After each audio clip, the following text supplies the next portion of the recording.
Keluarga Bimo adalah cerminan dari harmoni sempurna. Bimo, seorang pengusaha sukses, hidup bahagia bersama istrinya, Nila, dan putri mereka, Ratih. Rumah mereka adalah istana megah di pinggir kota, penuh dengan tawa dan cinta. Nila adalah sosok istri yang lembut namun tegas, dan Ratih adalah anak yang cerdas, penuh semangat, dan disayangi oleh semua orang di sekitarnya. Namun, hidup memang tidak selalu berjalan sesuai rencana. Segalanya mulai berubah ketika seorang wanita bernama Laras masuk ke dalam kehidupan mereka. Laras adalah seorang wanita muda yang bekerja di perusahaan tempat Bimo menjabat sebagai direktur. Dengan wajah cantik dan pesona menggoda, Laras memiliki kemampuan luar biasa untuk menarik perhatian pria manapun yang ia inginkan, termasuk Bimo. Nila mulai merasakan ada sesuatu yang aneh pada suaminya. Bimo, yang dulunya penuh perhatian, kini sering melamun, jarang pulang tepat waktu, dan tampak jauh secara emosional. Ratih pun mulai curiga dengan perubahan sikap ayahnya, tetapi ia tidak pernah menyangka bahwa semua itu adalah awal dari kehancuran keluarganya. Suatu malam, saat makan malam bersama, Nila mencoba mengungkapkan kekhawatirannya kepada Bimo.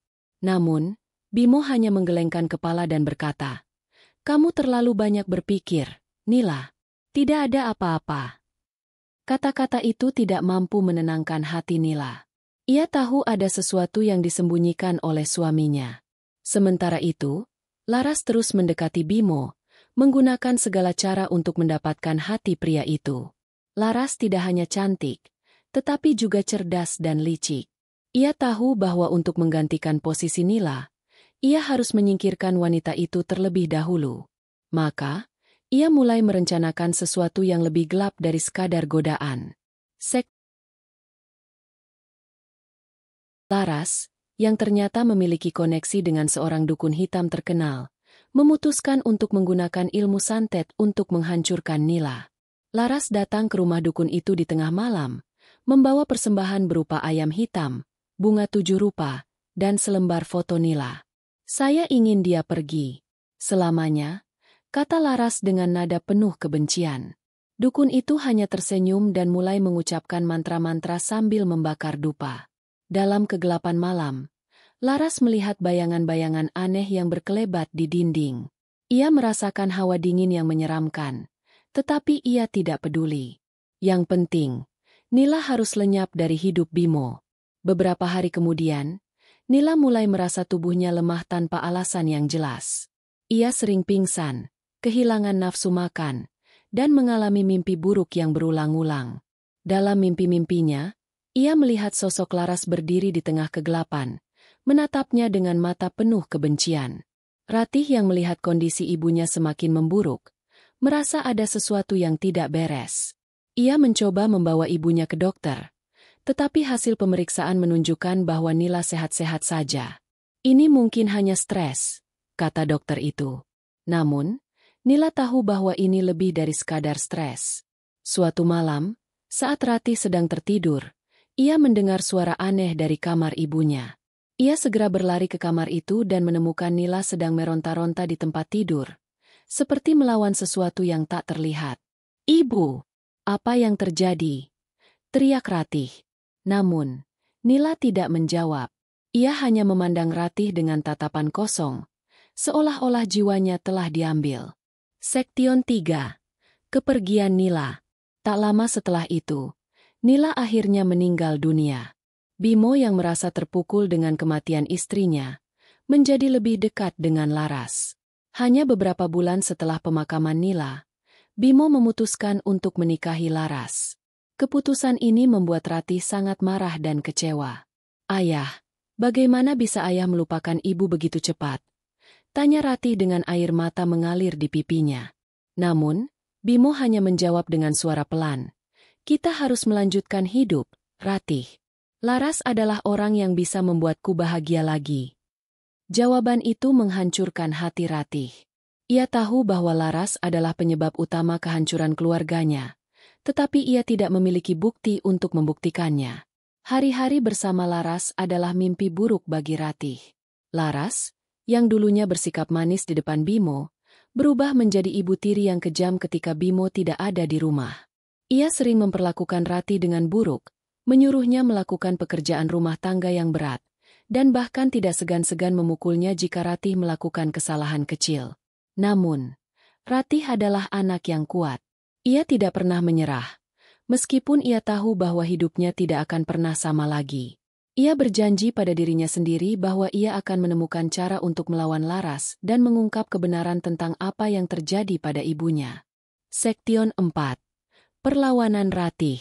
Suatu malam, saat Laras sedang tidur, Ratih diam-diam masuk ke kamar Laras untuk mencari bukti.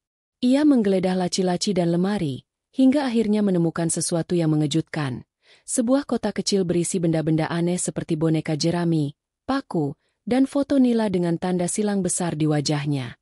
Ratih langsung menyadari bahwa Laras telah menggunakan ilmu hitam untuk menyantet ibunya.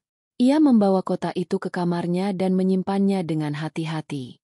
Ia tahu bahwa ini adalah bukti yang bisa ia gunakan untuk melawan Laras. Namun, Laras segera menyadari bahwa kotak itu hilang. Ia menjadi panik dan mulai mencurigai Ratih. "Kamu mencuri sesuatu dariku, ya?" tanya Laras dengan nada tajam. Ratih hanya diam, tetapi tatapan matanya cukup untuk membuat Laras yakin bahwa Ratih adalah pelakunya. Dendam Laras semakin besar. Ia memutuskan untuk menggunakan ilmu hitamnya lagi, kali ini untuk menyantet Ratih. Namun, Ratih yang sudah mengetahui kejahatan Laras, mempersiapkan dirinya untuk melawan. Sektion 5. Santet balasan. Ratih mulai belajar tentang ilmu perlindungan dari seorang dukun putih. Ia membawa kotak bukti itu ke dukun tersebut dan menceritakan semua yang terjadi.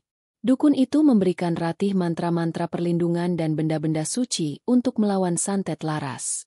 Ketika Laras mulai mengirimkan santetnya, Ratih merasakan efeknya. Ia mengalami mimpi buruk, tubuhnya terasa lemah, dan ia sering mendengar suara-suara aneh di malam hari. Namun, Ratih tidak menyerah. Ia menggunakan semua mantra dan benda perlindungan yang diberikan oleh dukun putih untuk melawan kutukan itu. Perlawanan Ratih membuahkan hasil. Laras mulai merasakan efek dari kutukan yang ia kirimkan berbalik menyerangnya. Ia sering pingsan, kehilangan nafsu makan, dan bahkan melihat bayangan-bayangan menakutkan di rumahnya. Bimo yang tidak tahu apa-apa, mulai khawatir dengan kondisi istrinya. Tetapi Laras tidak bisa menceritakan apa yang sebenarnya terjadi. Sektion 6. Pertarungan terakhir. Laras yang semakin terdesak, memutuskan untuk menghadapi Ratih secara langsung. Ia mencoba menyerang Ratih dengan kekuatan hitamnya, tetapi Ratih yang sudah mempersiapkan dirinya, berhasil melawan. Pertarungan mereka berlangsung di tengah malam, dengan suara-suara gaib yang memenuhi rumah itu. Ratih menggunakan mantra-mantra perlindungan yang ia pelajari, sementara Laras mengerahkan seluruh kekuatan hitamnya. Dalam pertarungan itu, Laras akhirnya kalah. Ia jatuh ke lantai, tubuhnya lemah, dan ia tidak bisa lagi menggunakan kekuatan hitamnya. Sektion 7. Akhir yang tak terduga. Setelah pertarungan itu, Laras menghilang tanpa jejak. Bimo yang merasa kehilangan, mencoba mencari Laras, tetapi ia tidak pernah menemukannya. Ratih akhirnya menceritakan semua yang terjadi kepada ayahnya, termasuk tentang santet yang digunakan Laras untuk menghancurkan keluarga mereka. Bimo merasa sangat menyesal dan berjanji untuk memperbaiki hubungannya dengan Ratih. Mereka berdua mulai membangun kembali keluarga mereka, meskipun bayangan Laras masih menghantui mereka. Namun, di suatu malam yang sunyi, suara tawa Laras terdengar dari kejauhan, mengingatkan mereka bahwa kejahatan itu mungkin belum sepenuhnya berakhir. Jangan lupa like, subscribe, dan share pengalamanmu di kolom komentar. Apa menurutmu kisah ini akan terjadi di dunia nyata? Ceritakan pendapatmu, dan nantikan kisah horor lainnya hanya di channel ini.